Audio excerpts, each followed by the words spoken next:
بسم الله الرحمن الرحيم. سأل سائل بعذاب واقع للكافرين ليس له دافع من الله ذي المعارج. تعرج الملائكة والروح إليه في يوم كان مقداره 50,000 سنة فاصبر صبرا جميلا إنهم يرونه بعيدا ونراه قريبا يوم تكون السماء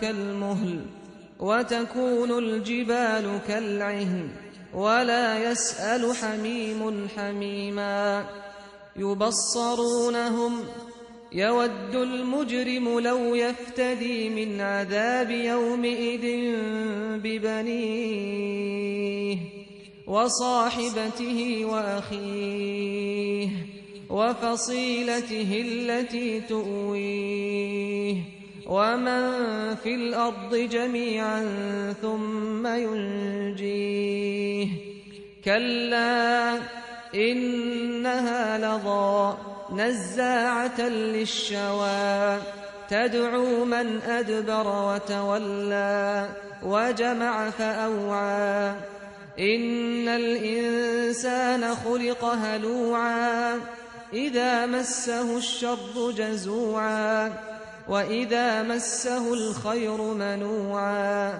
إلا المصلين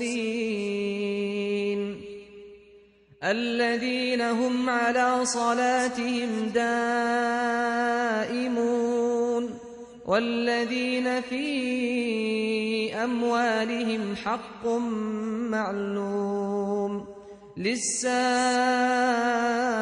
والمحروم والذين يصدقون بيوم الدين والذين هم من عذاب ربهم مشفقون إن عذاب ربهم غير مأمون والذين هم لفروجهم حافظون إلا على أزواجهم أو ما ملكت أيمانهم فإنهم غير ملومين فمن ابتغى وراء ذلك فأولئك هم العادون والذين هم لأماناتهم وعهدهم راعون والذين هم بشهاداتهم قائمون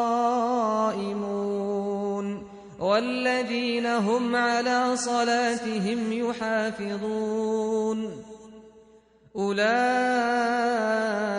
في جنات مكرمون فما للذين كفروا قبلك مهطعين عن اليمين وعن الشمال عزين أيطمع كل امرئ منهم أن يدخل جنة نعيم كلا إنا خلقناهم مما يعلمون فلا أقسم برب المشارق والمغارب إنا لقادرون على أن نبدل خيرا منهم وما نحن بمسبوقين فذرهم يخوضوا ويلعبوا حتى يلاقوا يومهم الذي يوعدون يوم يخرجون من الأجداث سراعا كأنهم إلى نصب يوفضون خاشعة أبصارهم ترهقهم ذلة ذلك اليوم الذي كانوا يوعدون.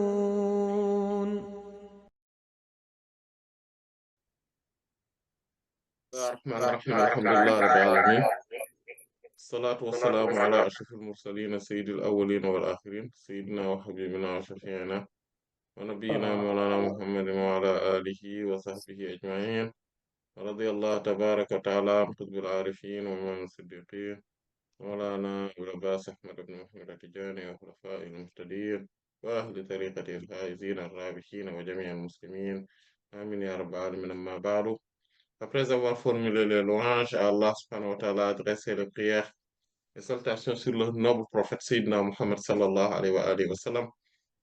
Donc, Inch'Allah ta'ala, on va continuer là où on s'était arrêté par rapport à l'exégèse donc de la sourate Al-Ma'arij, donc les échelons ou les voies d'ascension. Donc, lors de la séance précédente, nous avions donc vu, euh, donc nous étions arrêtés donc donc au criminel. Donc, le criminel auprès d'Allah, bien évidemment, qui lui vient le jour de la résurrection, ayant perdu toutes ces relations, tous ces liens, donc aussi bien familiaux qu'amicaux, et il arrive en disant qu'Allah subhanahu wa ta'ala, voilà, vraiment, j'aurais bien envie, voilà, j'aurais bien voulu que toi, Allah subhanahu wa ta'ala, tu prends mes compagnes, tu prends mes frères, mes sœurs, mes amis, mes parents, tu prends tous ceux qui étaient sous ma tutelle ou sous mon autorité, donc dans mon village, dans mon quartier, dans ma cité, dans la ville, dans dans ma région et dans le pays, etc. Et même le monde entier dont j'avais une autorité sur eux. Et donc, tu les mets tous en enfer, tu les brûles et moi, je vais me sauver. En fait, Allah, j'aurais bien voulu que tu fasses ça. Mais Allah n'aime pas ça. Il dit qu'Allah, non, mais bien non que non. Voilà, c'est ça, qu'Allah. Et le mot qu'Allah, c'est une expression, donc cette expression-là, il n'est venu dans le Coran que dans la moitié. Donc, à partir de la sourate Maryam. Salam. Donc, dans la première moitié du Coran, il n'y a pas ce terme-là, qu'Allah. Donc, c'est à partir de la sourate Maryam qu'il y a ce terme qu'Allah, la sourate numéro 19. Mais qui est, voilà, qui se trouve à la moitié du Coran, donc à la deuxième moitié du Coran, qui débute la deuxième moitié du Coran. Euh, et donc, c'est cet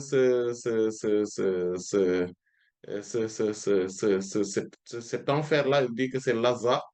Donc, c'est donc un des niveaux donc, de l'enfer qui dispose de 7 niveaux. En fait, il y a 7 portes, mais il y a 7 niveaux. Et que ces niveaux-là, chaque niveau a un rôle. Donc, selon quelqu'un selon l'incarnation des gens, selon le niveau de mécréance ou en tout cas le niveau de perversité, de dépravation donc de la personne. Donc, ce niveau-là a un rôle bien précis, c'est Nazza'at al-Shawa. Donc, c'est un châtiment qui arrache donc, tout ce qui est la peau, et donc de la tête jusqu'au pied. Et c'est aussi, il attire, donc il attire tous ceux qui se détournent et montrent le dos la voie d'Allah subhanahu wa ta'ala, et qui aussi a une seule envie dans la vie, c'est thésauriser. Donc, prendre de la part des gens, il ne regarde pas si c'est normal ou ce n'est pas normal. Est-ce que c'est licite ou c'est illicite? Ce n'est pas son affaire. Son affaire, c'est quoi? C'est qu'il veut amasser beaucoup de biens, il veut les thésauriser, avoir beaucoup de biens, être riche, coûte que coûte, quelle que soit la situation, et par n'importe quel moyen, il va les avoir et il les regroupe, et il fait tout pour ne pas pour ne pas les dépenser, en tout cas pour ne pas les financer, donc, ou dans le bon canal. Donc, pour ne pas les mettre dans le bon canal qui mène donc à Allah subhanahu wa ta'ala. Il n'en est pas question d'aider les pauvres, il n'est pas question également donc de faire fils là comme on dit. Donc, non, ça, c'est inconcevable pour eux. Donc, ces gens-là, eux, ce sont les gens qui sont tirés par ce type donc ce niveau de l'enfer, donc ce feu-là. Et là, donc, il nous a montré donc une des voies qu'il ne faudrait pas entreprendre, qu'il ne faudrait pas, donc l'itinéraire qu'il ne faudrait pas prendre pour cheminer vers Allah subhanahu wa ta'ala. Donc, ces formes de crime, cette forme donc le fait de se détourner d'Allah subhanahu wa ta'ala, le fait de tourner le dos au rappel d'Allah subhanahu wa ta'ala, donc au Coran et à la Sunna du prophète sallallahu alayhi wa sallam. Donc, c'est quelque chose qui a toujours un effet négatif chez la personne. Et là, il rentre maintenant dans un autre sujet et bon, il y a toujours un lien, bien évidemment, mais il nous dit quelque chose de très important par rapport au cheminement spirituel à l'échelon. Et cette partie-là, on pourrait le qualifier donc, jusqu'ici, en fait, jusqu'ici, on pourrait dire que c'était une forme d'introduction générale, donc, sur le cheminement, sur les voies d'ascension. Et à Douba, en tout cas, une entrée en matière. Et là, à part de là, il est en train de nous dire vraiment les choses les plus essentielles dans ce cheminement spirituel. Il nous dit, Innal insana, certes, ou en toute vérité, inna, certes, ou en toute vérité, al-insan, l'être humain. Donc là, il parle de l'être humain dans sa morphologie euh, intérieure, donc spirituellement parlant, et moralement, éthiquement parlant. En fait, parce que al-insan, c'est l'être humain, et cela provient de Nassia, on l'avait vu donc lors de l'exégèse de la sourate al-Asr. On va donc en parler brièvement. Donc, cela provient de Nassia qui signifie oublier, parce que l'être humain oublie très rapidement. Donc, il ne garde pas donc, les choses qui sont plus importantes. En fait, même s'il est conscient de l'importance des choses, les oublie très rapidement. Parce que c'est ça l'être humain. Et heureusement d'ailleurs qu'il oublie, parce qu'il oublie également les problèmes, les soucis, les difficultés et les chagrins. Parce que si on n'oubliait pas les chagrins, les difficultés, les problèmes, etc., et que cela reste dans notre mémoire et dans notre cœur, donc, de la même manière que cela a été au début, donc du chagrin, donc des difficultés, etc., donc on serait dans une situation invivable. Donc, donc cela provient donc aussi de al-uns, qui signifie donc la familiarité. Parce que l'être humain, c'est un animal social.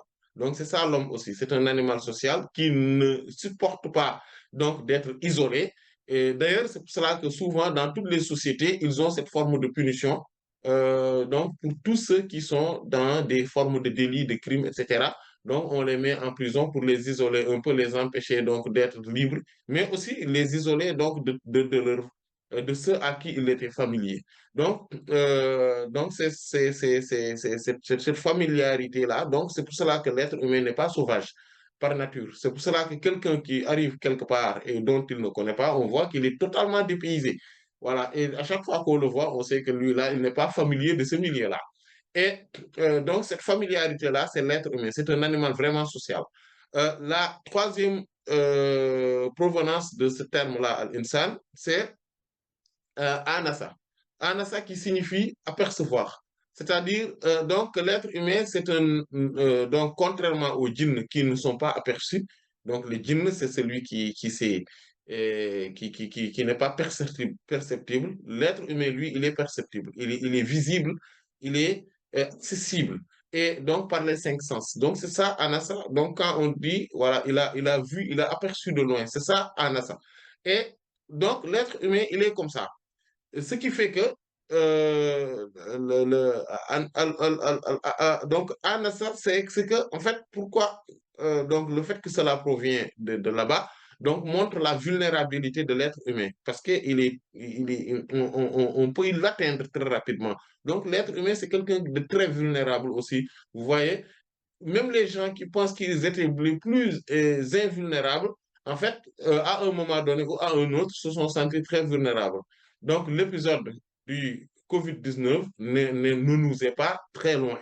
Euh, et il y a aussi le fait, donc, Nasi'u, c'est-à-dire Nasa'a, qui signifie Donc, le fait d'être abandonné ou en tout cas d'être lent aussi.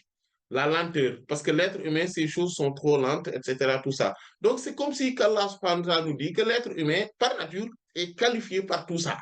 Et donc, quand il parle de l'insan, de l'être humain, il y a tous ces éléments-là qui sont à l'intérieur de l'être humain. C'est pour cela que quand l'être humain, lui, veut se comporter comme étant quelqu'un de fort, donc de riche, de savant, de capable, donc ou donc de compétent, en fait, il quitte sa propre nature. En fait, c'est pour cela que quand quelqu'un, par exemple, normalement un être humain doué de raison et qui se connaît, donc c'est pour cela qu'on dit man arifa nafsahu arifa rabbah. Celui qui se connaît soi-même connaît son Seigneur. Pourquoi? Son Seigneur responsable, Allah, subhanahu wa ta'ala. Parce que lui, il va se connaître comme étant quelqu'un de vulnérable. Allah, donc, ne l'est pas. Il va se connaître comme étant quelqu'un qui oublie, donc qui ne sait pas, qui ne connaît pas et qui a beaucoup donc, de défaillance par rapport à sa science. Donc, il va connaître Allah comme étant celui qui est le savantissime, qui connaît tout, qui sait tout. C'est lui, et donc il se connaît comme étant quelqu'un donc d'incapable et aussi de pauvre. Donc il connaît Allah subhanahu wa ta'ala comme étant le riche, comme étant donc celui qui est capable de tout, qui est compétent en tout. Et donc c'est ça l'être humain. Donc l'être humain, c'est ça. C'est pour cela que quand on dit de quelqu'un, oui, toi tu n'es rien, tu ne sais rien, tu n'es capable de rien, de toute façon voilà. S'il est vraiment raisonnable, il va être content parce que on l'a défini comme étant quelqu'un, comme étant soi-même, en fait, comme il est exactement. Il ne va, voilà, parce que le fait de prétendre à la science, à la compétence, à la puissance, à la richesse, etc., c'est comme prétendre les attributs divins. Donc, ça, ce sont les attributs d'Allah, non, nous on doit prétendre à nos propres attributs et non aux attributs divins. Et donc, cet être humain-là, Allah subhanahu wa ta'ala dit que Khulika, il a été créé, halouan, donc avec une phobie. Donc, c'est ça son état. Donc, l'être humain, il a de la phobie. Voilà, il est instable. Donc, il y a une certaine forme d'instabilité qui habite l'être humain. Donc, pourquoi? Parce que c'est sa faiblesse, comme le dit le Coran dans un autre signe coranique, où Allah subhanahu wa ta'ala dit, et l'être humain a été créé comme étant quelqu'un de très faible. Et vous vous rappelez, donc dans la sourate Al-Asr, on avait dit, on avait fait l'exégèse de cette parole divine, où Allah subhanahu wa ta'ala dit, Innal insana lafi khusr, certes, l'être humain est dans la perdition totale. En fait, tous les êtres humains, par nature, donc, sont comme ça. Et cette phobie-là qui les anime, donc c'est ça la nature humaine. Quand on voit quelqu'un qui a de la phobie, qui est peureux, qui est anxieux, voilà, très rapidement, il est bouleversé par les moments. Chaque chose pourrait donc le bouleverser, bouleverser sa forme de tranquillité, sa sérénité, etc. Donc, c'est ça l'être humain. En fait, tous les êtres humains, par nature, ils sont comme ça. Dès qu'il y a une situation inconfortable, dès qu'il y a une situation dont ils ne s'étaient pas préparés, ils sont bouleversés. On voit totalement dans leurs yeux, dans leur visage, dans leur comportement, une certaine forme de bouleversement et une certaine forme de phobie, d'anxiété, d'inquiétude, de peur, de tristesse, etc. Donc, c'est ainsi qu'Allah subhanahu wa ta'ala a créé l'être humain. Et il dit, Iza massahu. Et voilà ce qui le caractérise, cet être humain-là. Iza massahu, s'il le touche, achar, le mal, si le mal le touche, euh, Jazua, il est abattu. Dès que le mal le touche, il est abattu. C'est ça l'être humain. Et dès qu'il le touche, al-khayr, le bien, donc tant soit peu, vous voyez, il a utilisé massa. Massa qui signifie toucher, mais sans soit peu. Vous voyez, nous les Wolofs, quand quelqu'un est touché par quelque chose de mal, on lui dit massa. Voilà, massa. Donc, c'est-à-dire voilà, tu es touché, on sait que tu es touché. Voilà, oui, ça l'a touché. Mais en fait, c'est ça. Mais nous, on le dit pour lui dire, pour le soulager, pour lui dire, oui, vraiment, c'est dur, oui, voilà, on compatit. Voilà, on est dans l'empathie et dans voilà, et on est dans la compassion. Donc, c'est ça qu'on dit, donc nous les Wolof, on dit massa. Voilà pour dire le terme là, donc qu'il a été touché. En fait, le corps est tant soit peu, hein, parce que le mot massa ne signifie pas asaba. Asaba, c'est bon, comme quand on dit musiba. Musiba, c'est quelque chose qui le touche, mais vraiment. Mais massa, c'est quelque chose qui le touche à peine. Et Allah subhanahu wa ta'ala utilise ce terme-là, donc pour dire que si il le touche à peine, donc le mal, il est abattu. Quel que soit le niveau de malheur d'ailleurs. C'est pour cela que très rapidement, il est abattu, il est en train de pleurer, il est triste. Et dès qu'on le voit, ça se lit dans son visage, ça se lit dans son comportement, etc. Il est totalement abattu, affligé complètement. Ouais, mais et quand le bien, par contre, le touche, c'est-à-dire ici, le bien, c'est la fortune ou quelque chose, en tout cas, de bien, une valeur, en tout cas, quelque chose qui est valeureuse aux yeux des gens, comme par exemple de la fortune, comme par exemple euh, des relations, donc des relations importantes, comme par exemple une certaine forme d'autorité etc. Tout ça, à chaque fois qu'il en a bénéficié un tout petit peu, Manouan, il est totalement dans l'empêchement. En fait, il fait tout pour que cela n'accède pas aux autres. En fait, il veut, vous savez, l'être humain normal là, l'être humain normal, il veut tout pour son propre chef, tout simplement. C'est pour lui-même seulement. En fait, tout le bien qu'il aime, il l'aime que pour lui-même. Il n'aime pas pour le bien pour les autres. En fait, même le moment où il aime le bien pour les autres, il va l'aimer pour, pour les autres, mais pas au même titre que lui. C'est-à-dire qu'il, s'il veut que, par exemple, s'il a un bon salaire, il voudrait que les autres aient un bon salaire, eux, comme lui, mais pas au même niveau que lui. C'est-à-dire, pour lui, il veut quand même avoir le meilleur salaire. Voilà. S'il a une belle maison, de manière générale, l'être humain, naturellement, il veut avoir la meilleure des maisons, la plus belle des maisons, mais que, voilà, même s'il voit quelqu'un d'autre qui a une belle maison, machallah, il est content. Il peut être content, autant pour moi, il pourrait être content, mais il ne faudrait pas que cette maison-là soit au même niveau que la sienne. Sinon, il ne va plus être content. Il aime bien aider les gens. Oui, mais bon, mais pas jusqu'à ce que celui qui est aidé arrive au même niveau ou bien lui dépasse. Non. Ah, il veut l'aider, oui, d'accord, ok, on va l'aider, etc. Mais pas, il ne faudrait pas qu'il me dépasse. C'est ça l'être humain. En fait, naturellement, il est comme ça. Et il est jaloux, donc il a cette jalousie qui est en lui. Il est envieux. En fait, il a envie d'être au même niveau que les autres. Il envie les autres de ce qu'ils ont. Voilà. Et il regarde, il a le regard posé sur ce qu'ils ont. En fait, c'est ça l'être humain de manière naturelle. Il ne faut pas, en fait, si on peut s'exprimer ainsi, il ne faudrait pas s'étonner, d'accord, ou s'émouvoir si on voit quelqu'un qui est comme ça. Parce que c'est ça l'être humain.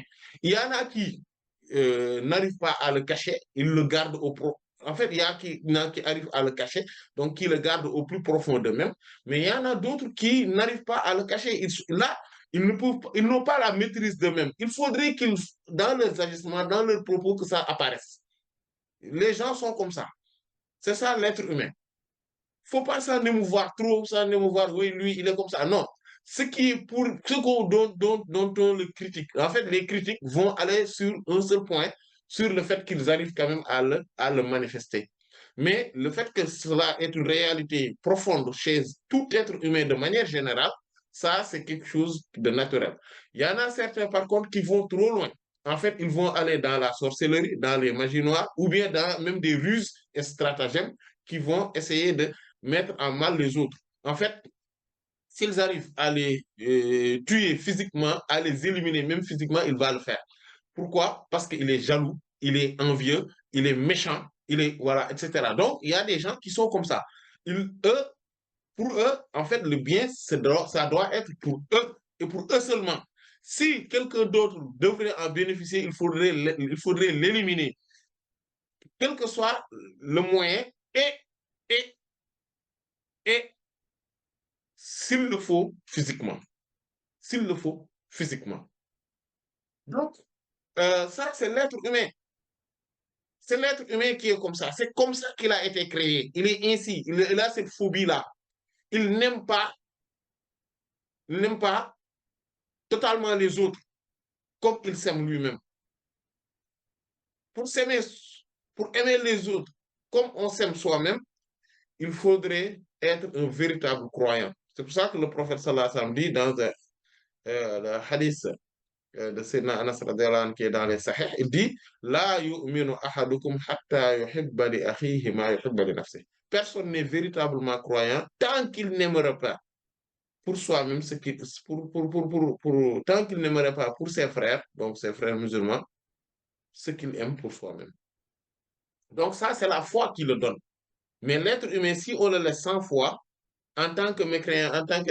En fait, naturellement, il a cette attitude-là. À part ceux dont Allah subhanahu wa ta'ala a sauvé et il les a épargnés de ça. Mais souvent, et ces gens-là, ils ont le cœur des saints. En fait, ceux qui ont le cœur la sainteté dans leur cœur, ce sont eux qui sont épargnés de ces sentiments, de ces ressentis-là. Voilà. Sinon, on voit donc des gens euh, qui, qui, qui, qui veulent faire du mal à d'autres personnes, mais au point que, en fait, même s'ils vont se faire du mal à eux-mêmes, même eux, vont se faire du mal à eux-mêmes, ils vont faire du mal à d'autres personnes.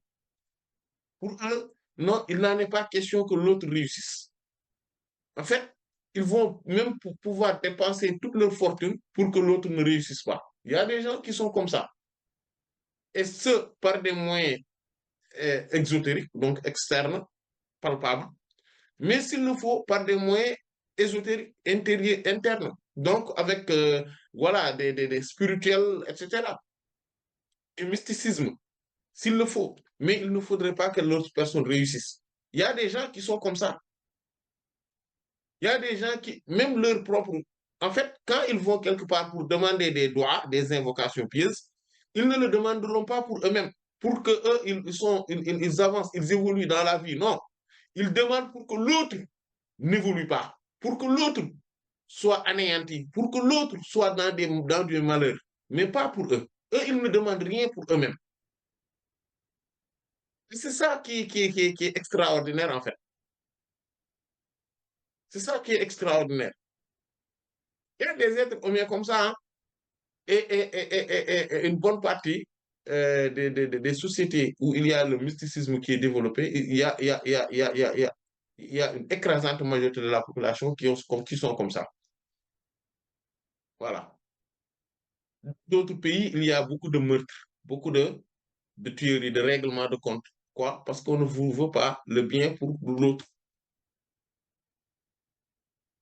etc. Et Allah dit, donc, il lal musallin, ceux-ci, sauf ceux qui sont dans la salat. C'est-à-dire, al-musallin, ce sont ceux qui sont connectés à Allah subhanahu wa ta'ala. Donc, en fait, c'est comme pour nous dire que il est important d'avoir un cheminement spirituel pour enlever de son cœur toutes ces mal, toutes ces formes de microbes, toutes ces formes de bactéries, toutes ces formes de virus. Tout cela, il faut l'enlever du cœur. Et pour l'enlever du cœur, il faut se connecter à la présence divine. Il faut cheminer vers Allah subhanahu wa ta'ala et se connecter à lui. C'est al-musallim. Parce que as-salat, ça provient de as-sila, qui signifie la connexion. La connexion, donc, c'est voilà, le fait de s'attacher, de se connecter, de se lier à Allah subhanahu wa ta'ala. C'est pour cela que la salat, la prière, c'est une forme de connexion à Allah subhanahu wa ta'ala. Voilà. C'est donc as-salat, c'est quoi?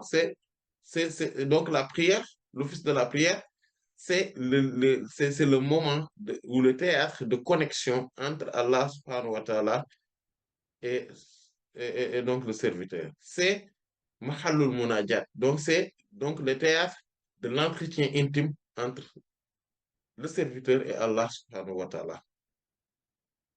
Voilà. C'est pour ça l'importance de la prière. Mais la prière, on peut le faire à tout moment. C'est-à-dire, cette prière-là, il y a la prière physique qui est donc les 5 prières quotidiennes, donc qui ont été légiférées et donc qui sont les plus grandes adorations, comme le professeur sallallahu alayhi wa sallam a dit, i'malu wa lam tahsaw wa'lamu anna khayra a'malikum as-salat. Œuvrez et sachez que vous n'allez pas cerner toutes les bonnes œuvres.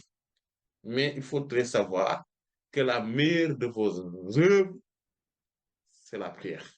C'est l'office de la prière. C'est la meilleure des œuvres. Et Allah subhanahu wa ta'ala nous dit dans un autre signe coranique, Inna salata tanha wa aqimi salat aw aqimi salat. Inna salata tanha anil fahsha'i wal munkar. Wa la dhikrullahi akbar. Wallahu ya'lam ma tasna'un. Célèbre l'office de la prière.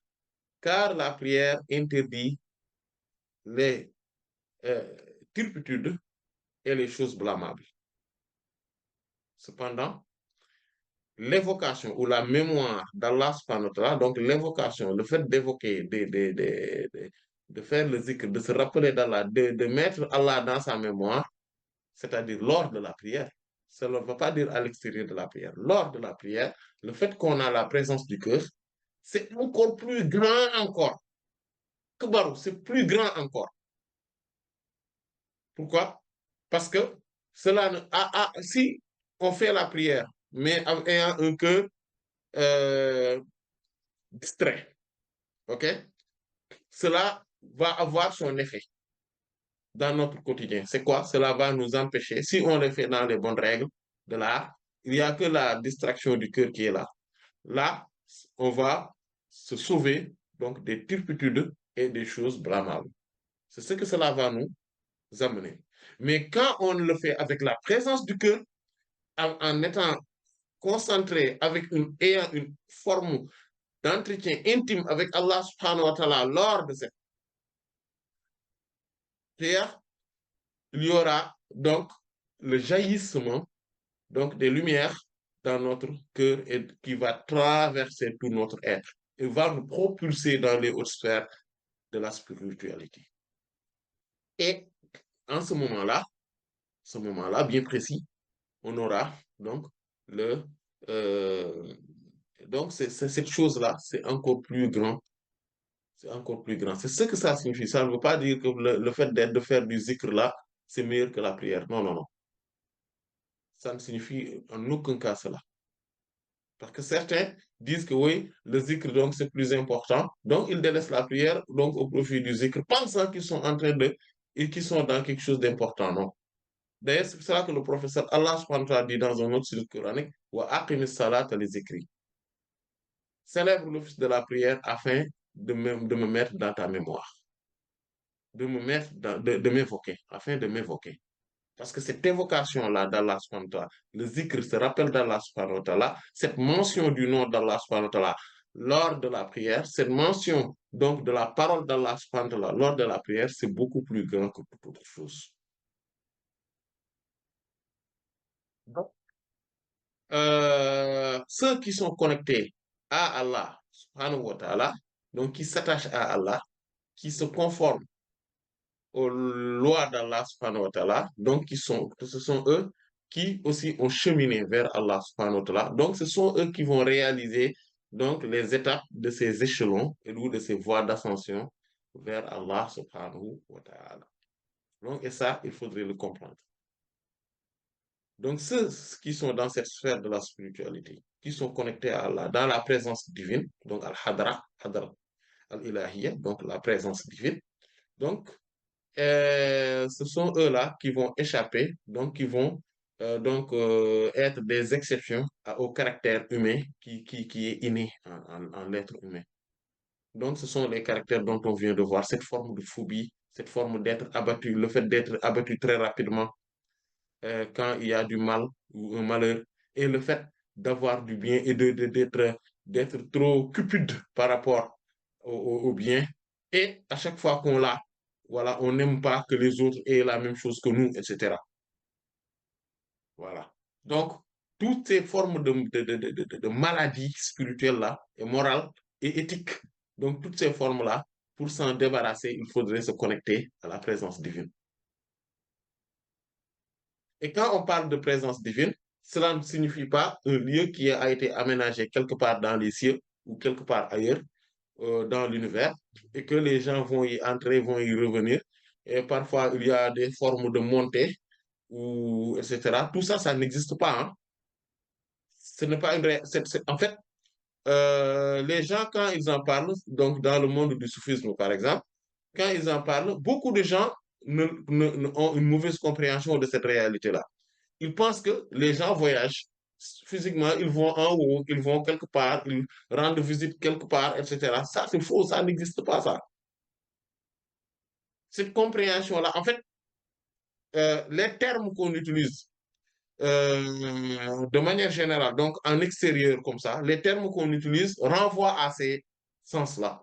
Mais en réalité, ce n'est que de la terminologie. Les gens, ils pensent. C'est comme quand une femme fait son travail, comme par exemple, on dit que oui, la femme, elle est en train de faire son travail. Celui qui l'entend dans la vie de tous les jours et qui ne connaît pas ce terme médical ou de la gynécologie, qu'est-ce qu'il va penser? Il va penser que la femme elle est quelque part où elle est employée, elle fait un travail là-bas. C'est juste à cause de ça. Donc, quand les soufis parlent de certaines choses, les gens vont, donc, comme ils ne comprennent pas ce sens-là, ils vont avoir le sens le plus apparent chez eux et le plus connu chez eux et ils vont interpréter les choses d'une mauvaise manière. Et aussi, c'est une forme aussi pour les soufis de pouvoir distinguer parmi les gens ceux qui font partie parmi eux et qui comprennent, donc qui ont entrepris leur cheminement à eux, et ceux qui sont dans la prétention et dans la revendication tout en étant dans l'imposture. Voilà. Parce que ceux qui sont dans l'imposture, eux, quand ils vont parler, ils vont dire des choses et dans leur manière même de décrire les choses, ils vont dire des choses qui n'existent pas. Ou bien ils vont dire des choses en donnant donc une mauvaise interprétation des choses. Et là, le vrai, lui, quand il l'entendra par là, il saura que celui-là, c'est un imposteur. Il est que dans la prétention, dans la revendication. Mais il n'est aucunement un vrai. Parce que lui, il a entendu un mot et il l'a interprété d'une mauvaise manière parce qu'il n'a pas goûté à la réalité de ce mot-là. Il n'a pas cette connaissance gustative. Et donc, pour revenir sur ça, quand on parle de la hadara, de la présence divine, il n'y a pas un lieu qui a été aménagé où il y a des portes, des fenêtres, etc., ou un lieu où les gens vont aller là-bas, vont rentrer physiquement, etc. Ça n'existe aucunement, ça n'a jamais existé ça. Jamais. En fait, ce qui existe, quand on parle de la présence divine, c'est le fait que le cœur rentre en connexion avec Allah subhanahu wa ta'ala, tout en ayant un sentiment fort qu'Allah subhanahu wa ta'ala est au-dessus de lui. Et c'est lui le maître suprême, et que lui, il n'est qu'un vulgaire serviteur, un vulgaire esclave.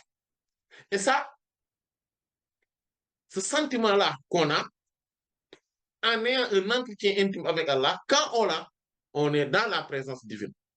Quand on ne l'a pas, on n'est pas dans la présence divine. On n'est pas dans la hadara. On sort de la hadara. Le fait d'entrer et de sortir de la hadara, c'est comme le fait d'entrer ou de sortir de la prière. Soit on est dedans, soit on n'est pas dedans. On ne peut pas être en même temps dans la prière et à l'extérieur de la prière. C'est impossible. C'est pareil. On ne peut pas être à l'intérieur de la hadara et à l'extérieur de la hadara. C'est impossible. Il faudrait, dès qu'on a le cœur attaché à Allah subhanahu wa ta'ala, en tant que maître suprême, et en ce moment-là que le cœur incarne la servitude et l'esclavage, donc la situation d'esclave, de vil, pauvre et insignifiant serviteur, là, on est dans la hadara. On est dans la hadara. Quelqu'un qui vous dit que moi, je vais dans la hadara, tout ça, etc., tout ça, vous lui dites, moi aussi, j'y vais. Parce que, en fait, lui, s'il veut vous dire que oui, il voyage quelque part, il va quelque part, vous lui dites, c'est pas vrai. Ça n'existe pas. Ça n'existe pas. C'est juste des leurres, en fait. Ce qui existe, c'est ce que je viens de vous dire. Voilà. Et toutes les réalités sont des formes de connaissances et de sciences qui sont implantées dans le cœur et qui lèvent le voile, donc qui ôtent les voiles, qui nous empêchent d'accéder à la connaissance et à l'implantation de ces réalités dans nos cœurs. C'est ce qu'on appelle, c'est ça, c'est cela. C'est ça les réalités là, les haqa'iq là, tout ça. Ou la haqiqa, tout ça, ce qu'on appelle la haqiqa.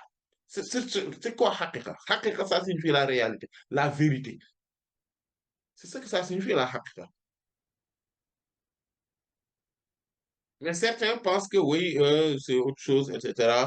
Ils interprètent. Il y a beaucoup de choses comme ça qui n'existent pas dans une forme de réalité physique. Mais ce sont des choses qui sont des choses métaphysiques, spirituelles, pas physiques, concrètes. Ce sont des choses métaphysiques, abstraites, mais qui ont leur réalité qui s'implante dans les cœurs. Donc, il faudrait bien comprendre cela, Inch'Allah Ta'ala. Donc, ces gens-là qui sont connectés à la présence divine, Allah subhanahu wa ta'ala donne leur description dans cette sourate-là. La prochaine fois, Inch'Allah, on va parler de ces descriptions-là. On va s'en tenir là, bien évidemment, s'il n'y a pas de questions. Allah en sait davantage. Wallahu ta'ala alam wa sallallahu ala sayyidina Muhammadin wa ala alihi wa sahbihi ajma'in. Subhana rabbika rabbil izzati amma yasifun wa salamun ala al-mursalin walhamdulillahi rabbil alamin. Alors, ma question, c'est sur la partie où vous parlez de... Voilà, il faut reconnaître que ça, c'est la nature humaine de vouloir mieux que les autres et que, bon, je pense que c'est c'est une, comment dire, c'est un constat très dur, très dur. En tout cas, moi, voilà, je le prends comme ça, très, très dur qu'il faut, mais aussi c'est salutaire, alhamdulillah, de l'entendre comme ça, à la base, by default, nous sommes comme ça, Voilà. OK? By default, nous sommes comme ça et que il faut, comme vous dites, il faut une grande grâce divine pour qu'on arrive à aller au-delà de cela. Mais je pense que c'est déjà une bonne étape quand même d'entendre ce constat parce que tout un chacun a quelque chose qu'il a dans son cœur et qu'il n'aimerait pas avoir, mais voilà quoi, il se bat avec, mais il sait que c'est quelque part là. Mais bon, la question c'est maintenant, une fois que c'est établi et que c'est connu que c'est comme ça, comment oui, comment on arrive à améliorer ça, quoi, à aller au-delà. Donc, c'est un peu ça ma question. Oui, c'est Euh, justement, euh, oui, oui, mhm. voilà. Justement, en fait, pour pouvoir s'en départir, c'est ce qu'on appelle, c'est pour cela qu'il y a cette science-là du soufisme. En fait, qui en réalité, c'est une forme d'expérience spirituelle et à la fois qui pourrait être collective mais individualisée. En fait, c'est aussi vous savez, toutes ces formes de défauts-là, il y a deux choses qui l'éradiquent, deux. Mais pour l'éradiquer totalement, il faudrait un accompagnement avec un maître spirituel qui, lui, est connecté à la présence divine. C'est pour cela que c'est pour cela qu'il y a ce qu'on appelle la tarbiyah, donc l'éducation spirituelle. C'est pour cela qu'on parle donc de tout cela. Mais cette tarbiyah-là se fait tout simplement à travers le Coran et la Sunna du prophète sallallahu alayhi wa sallam. Ce n'est pas quelque chose qui est en dehors. En fait, c'est parce que soi-même, pour éradiquer ça soi-même, c'est souvent difficile. Donc, c'est pour cela que les spécialistes de ce domaine disent qu'il faudrait un accompagnement, donc une compagnie avec un maître spirituel. C'est pour cela qu'ils le disent. Mais euh, aussi, c'est il y a deux choses souvent qui l'enlèvent. La première chose, euh, bon, en fait, il y a deux choses palpables, d'accord, qui l'enlèvent, et deux choses abstraites qui l'enlèvent. Deux choses concrètes et deux choses abstraites. Quand on dit abstraite, c'est parce que cela a trait à une forme d'intériorité profonde. C'est pour ça que j'ai dit abstrait. Mais ce n'est pas abstrait en tant que tel. Et Inch'Allah, on va y revenir. La première chose qui est totalement concrète, c'est le zikr. Quand on s'attelle au zikr du nom d'Allah subhanahu wa ta'ala, donc le nom d'Allah subhanahu wa ta'ala, ou en tout cas les formes de zikr, la lecture du Coran, etc., va déverser dans notre cœur une lumière.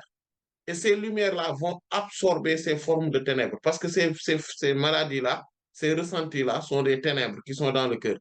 Et donc, ces lumières-là vont les absorber. Parce que quand il y a beaucoup de lumière, ça absorbe l'obscurité. C'est comme quand on arrive dans un lieu qui est très sombre, on allume de la lumière. Si la lumière est trop faible, on voit le faisceau de lumière, mais ça, à un moment donné, on ne voit plus rien. Parce que ces faisceaux de lumière, donc, si c'est une torche ou quelque chose autre, ou les lumières donc, donc des montres, tout ça, ça ne va pas trop loin. Donc, pour pouvoir absorber les ténèbres, l'obscurité. Mais si c'est une lampe ou un projecteur, etc., donc on voit que ça dissipe la lumière. Parce que pourquoi? Les ténèbres, l'obscurité. Parce que ça va l'absorber et donc ça va éclairer donc le lieu. C'est pareil pour le cœur. Quand on fait beaucoup de zikr, quand c'est pas encore intense, donc il y a une partie qui est éclairée, mais au moment où, au départ, donc il y a eu beaucoup de ténèbres, donc beaucoup d'obscurité, il n'y a pas beaucoup d'éclairage, donc le cœur n'est pas si éclairé que ça, d'accord? Et quand on fait beaucoup de zikr, par contre, quand on dit beaucoup de zikr, il faudrait bien comprendre qu'on parle de la qualité et non de la quantité. C'est pour cela que celui qui fait un zikr, qu'il en fait, qu'il se concentre, qu'il ait la présence du cœur et fasse le zikr là, quel que soit le nombre, en fait, donc, ou le temps qu'il a mis dedans, en fait, un petit temps avec un petit nombre, mais qui est de haute qualité, est plus important qu'un grand nombre avec beaucoup de temps, mais qui ne sont pas d'autre qualité, avec pas de la présence du cœur. Ça aussi, c'est important. Donc, quand on parle de beaucoup, on parle de la qualité et non de la quantité. Voilà. Donc, ce zikr-là va attaquer directement les lieux de ténèbres, donc ces lieux de ces ténèbres-là, parce que ça, ce sont des ténèbres, ces ressentis-là, et il va les boucher. Quand il les bouche, il y aura ces ténèbres-là n'auront plus d'issue pour se manifester. Et après, ce zikr va continuer à éclairer le cœur et donc à totalement absorber donc, ces formes de ténèbres et les éradiquer de manière totale. Donc ça, c'est le zikr le fait. La deuxième chose qui le fait, c'est la science. Parce que c'est quoi? Quelqu'un qui est jaloux, par exemple, si il connaît, et surtout la science de donc, du destin, et de savoir que tout ce qui arrive, c'est arrivé par destin et par décret divin. Si on le connaît, c'est Al-Qada ou Al-Qadar, cette connaissance donc éradique tous les maux du cœur. Par exemple, je vais vous donner quelques exemples. La jalousie. C'est quoi la jalousie? La jalousie consiste à vouloir que le bien de l'autre le quitte pour venir vers soi. Et parfois, ça peut aller même beaucoup plus loin pour que le bien de l'autre s'en va, même si nous, on n'en bénéficie pas. Mais ça, celui qui l'a, c'est parce qu'il n'a pas eu assez de connaissance du décret et du destin d'Allah subhanahu wa ta'ala. Parce que s'il connaît que Allah subhanahu wa ta'ala, c'est lui qui décrète tout, et tout se fait par destin, et tout se réalise par destin, s'il le sait, et s'il le connaît de manière pertinente, il ne va plus avoir ce ressenti. Parce que de toute façon, tout ce que quelqu'un d'autre a, il va savoir que c'est Allah subhanahu wa ta'ala qui l'a voulu ainsi, qu'il avait décrété depuis très longtemps, avant même 50 000 ans avant la création des cieux et de la terre. Et c'est par destin que cela s'est réalisé. De toute façon, lui, il n'y peut rien. Et s'il en veut quelque chose d'autre, c'est parce il est en train de vouloir aller à l'encontre de la volonté divine. C'est quelqu'un qui a ce sentiment-là, qui le connaît, donc, ce sentiment va s'enlever en lui. Quelqu'un aussi qui est orgueilleux. C'est quoi l'orgueil? L'orgueil, c'est le fait de réfuter la vérité, de ne pas l'accepter, mépris donc du détenteur, donc du détenteur de la vérité, ou de celui qui l'a professé, celui qui l'a dit. C'est ça l'orgueil. Le fait de ne pas accepter de suivre la bonne voie, et parce que tout simplement, on méprise la provenance, etc. Donc, et ça, celui qui sait que c'est Allah qui décrète tout et qui fait tout, il va se dire que c'est Allah qui a décrété que la vérité était entre les mains de telle personne. C'est telle personne qui a dit la vérité. C'est Allah qui l'a voulu ainsi. Et moi, je vais le suivre. Parce que c'est ça la vérité, c'est la réalité.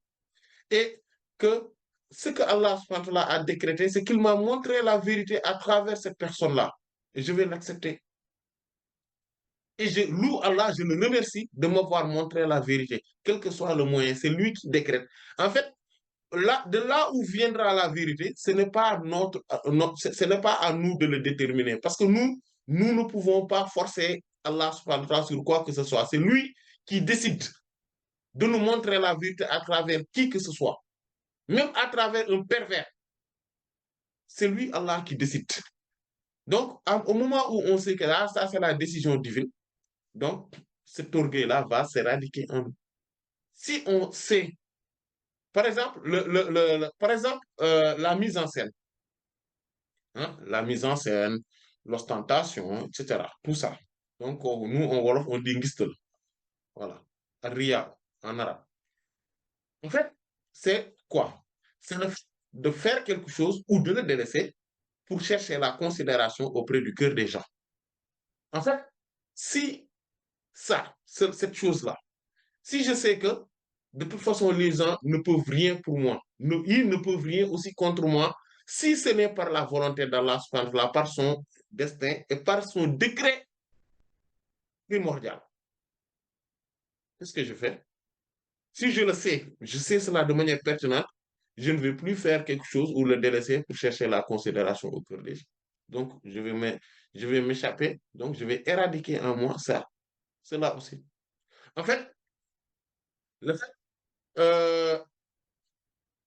de aussi avec la croyance et la foi, ou en tout cas à la science qui nous permet d'accéder à la connaissance concrète donc, du fait que tout se réalise par décret divin et par destin, c'est que cela nous permet donc de placer notre confiance totalement à Allah subhanahu wa ta'ala. Parce que on sait que si on place notre confiance à qui que ce soit autre qu'Allah subhanahu wa ta'ala, cela ne nous servira strictement à rien. Parce que cela ne dépend que d'Allah et d'Allah seulement. Ainsi de suite, ainsi de suite. Et si vous suivez ça, vous allez voir qu'il y a tellement de choses. On n'aura pas peur, par exemple, des gens. On n'aura pas peur, par exemple, de ce... Pourquoi? Parce qu'on sait que de toute façon, ils ne peuvent rien contre nous, ni pour nous, si ce n'est par la volonté d'Allah. En fait, euh, et quand on veut être dans le droit chemin, on va y être.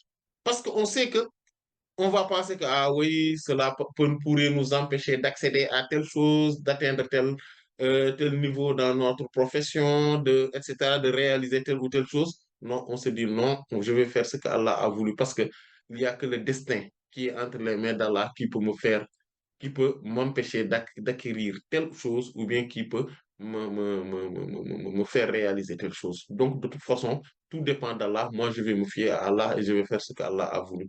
En fait, la science, donc, c'est ce dont que j'appelle la science. En fait, quand je dis la science, en fait, c'est la science du destin et du décret divin. Donc, ces deux choses-là, ce sont les choses concrètes.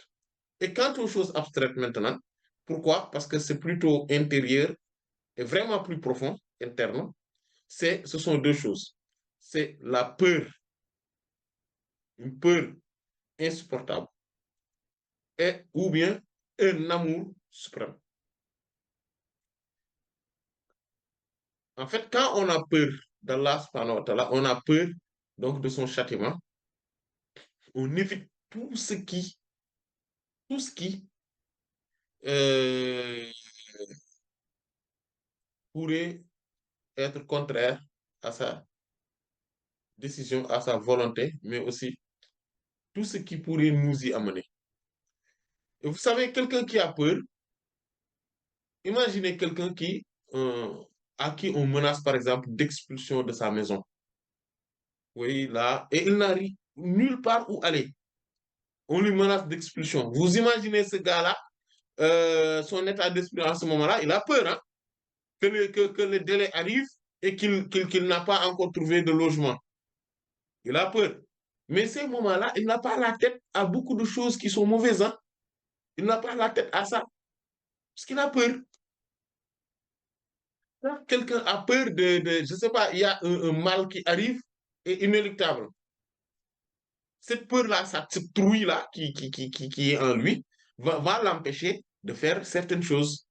Il n'est pas calme, il n'est pas serein. Donc, il n'a pas la tête reposée pour faire certains péchés. Même s'il en avait l'habitude. Parce que c'est cette peur-là qui l'arrache de son cœur, qui arrache cette envie de faire ce péché-là. Mais il y a l'amour aussi. Et l'amour, c'est la plus douce, ok? Donc, c'est la chose qui est vraiment la plus douce et qui est plus simple. C'est pour cela que le cheminement par l'amour est meilleur que tous les autres cheminements. Parce que l'amour fait que quand on a des ressentis ou des sentiments ou des principes, on peut les délaisser facilement à cause de l'amour. Vous voyez souvent des gens qui sont très compliqués dans la vie, qui ont beaucoup de principes, voilà, tout ça. Quand ils tombent amoureux d'une fille, par exemple, et qui sont vraiment amoureux, vous voyez, les gens ne les reconnaissent plus. Parce qu'ils arrivent à faire des choses qu'ils ne faisaient pas. Ils arrivent à accepter de délaisser certains principes. Ils arrivent même parfois, pour donner un exemple que je donne souvent, quelqu'un qui est vraiment, voilà, qui, qui, qui n'aimait vraiment pas qu'on le dérange quand il dort. Quand la fille l'appelle, par exemple, à 2 heures du matin, alors, le téléphone sonne. En se réveillant, il est mécontent, il se fâche. Mais qui m'appelle en ce moment-là? Mais vraiment, les gens là, mais c'est pas possible. Et quand il voit le numéro de la fille, là, son sentiment change, il est radié. Et il va, oui, allô, oui, et il va utiliser la douce voix. Oui, allô, etc. Et quand lui, oui, moi, j'étais allé quelque part, j'étais bloqué, je suis bloqué, j'ai pensé à toi. C'est pour ça que, voilà, j'étais appelé pour que tu viennes me récupérer, pour m'amener, etc. Il va dire, mais tout de suite, j'arrive. Vous êtes où? Donnez-moi votre localisation. Tout de suite. Et il est content. Et il pense que c'est le plus beau jour de sa vie.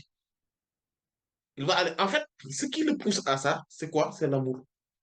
Donc, l'amour, quand on parle d'amour envers Allah et envers le prophète sallallahu alayhi wa sallam. C'est dans cet amour-là dont on parle, parce que c'est cet amour-là qui concentre toutes les formes d'autres amour.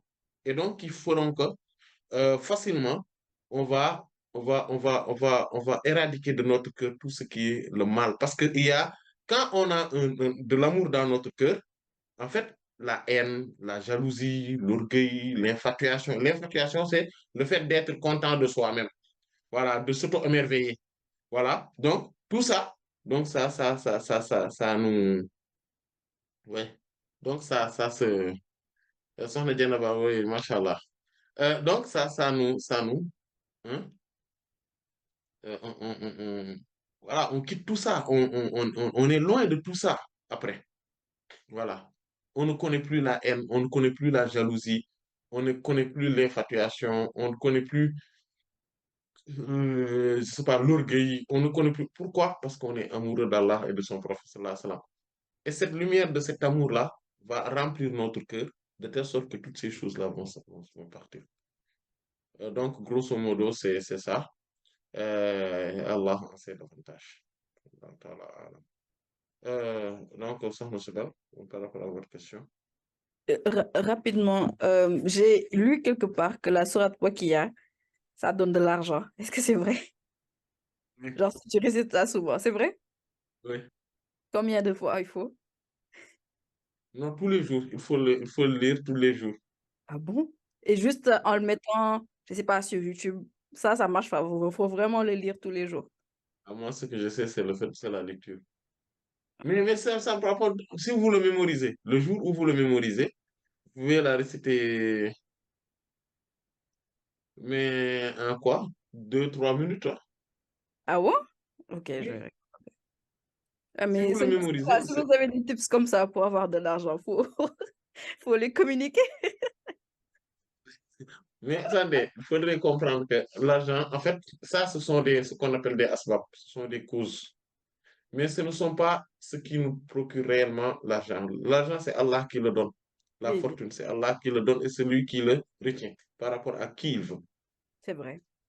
Euh, et le fait de faire ça, en fait, il faudrait même pas le faire pour l'argent. Il faudrait le faire pour adorer Allah subhanahu wa ta'ala.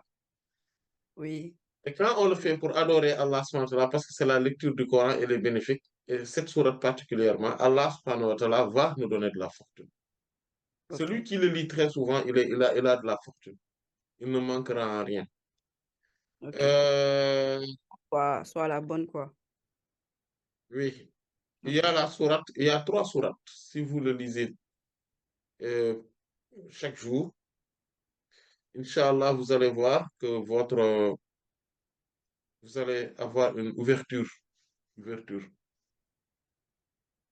dans le bien matériel, mais aussi dans tout ce qui est relatif à votre situation, quelles que soient les choses, voilà, dans ce bas monde et dans l'au-delà.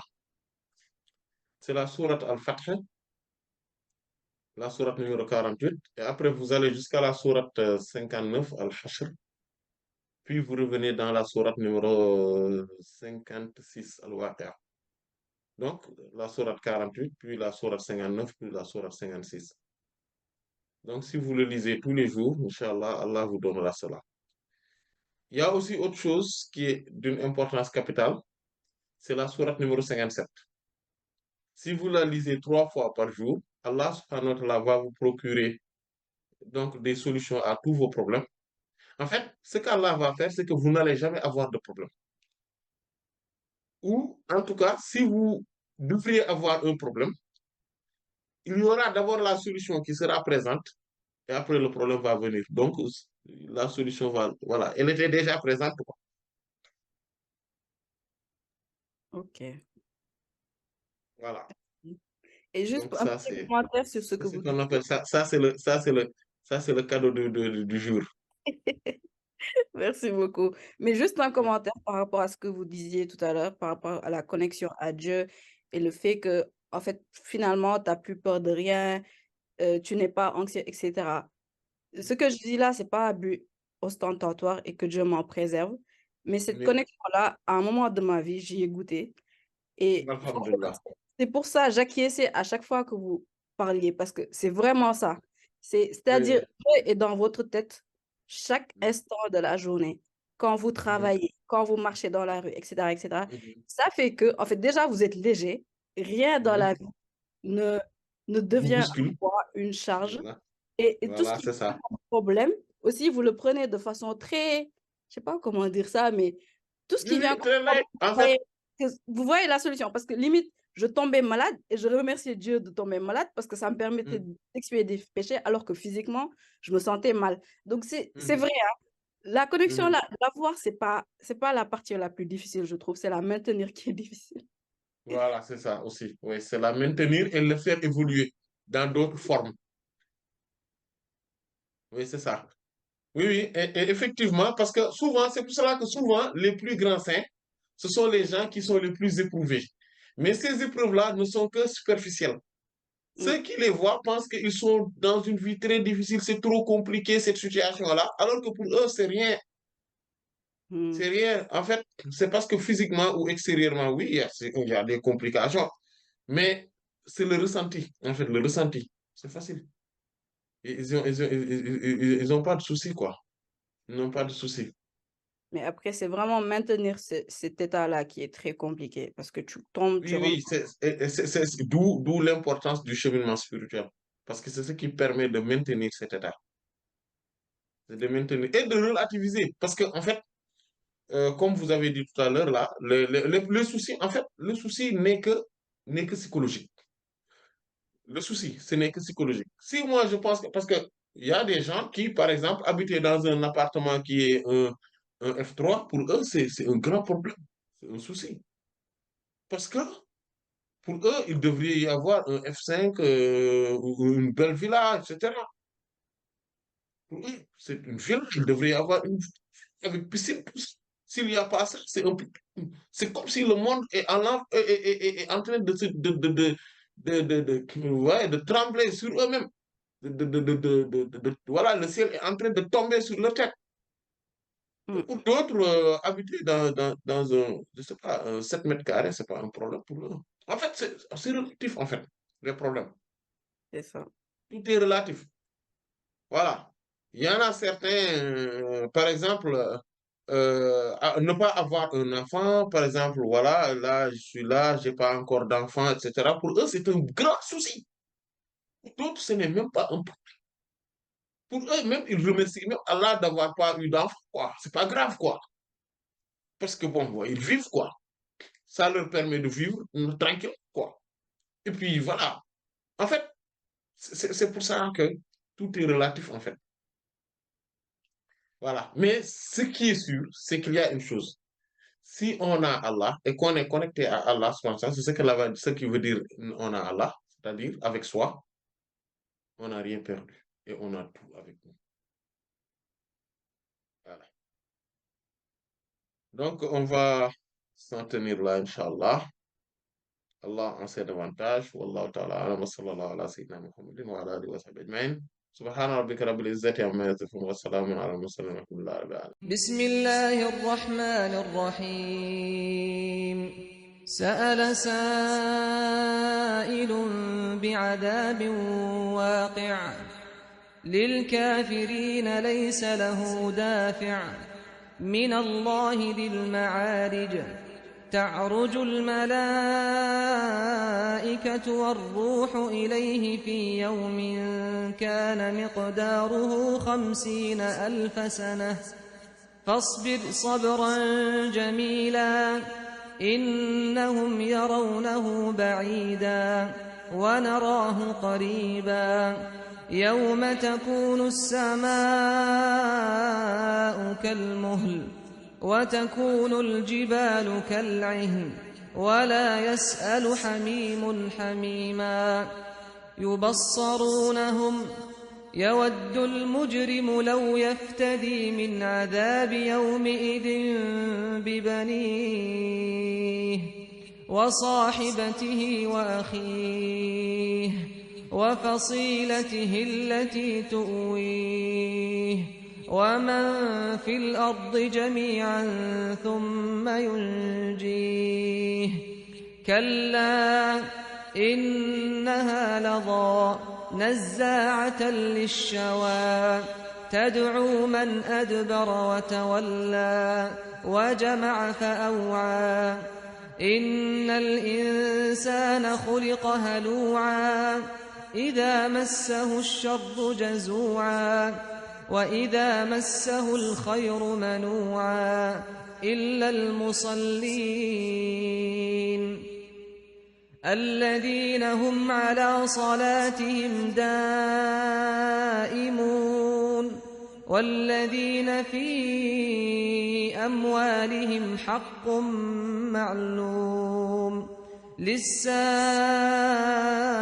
والمحروم والذين يصدقون بيوم الدين والذين هم من عذاب ربهم مشفقون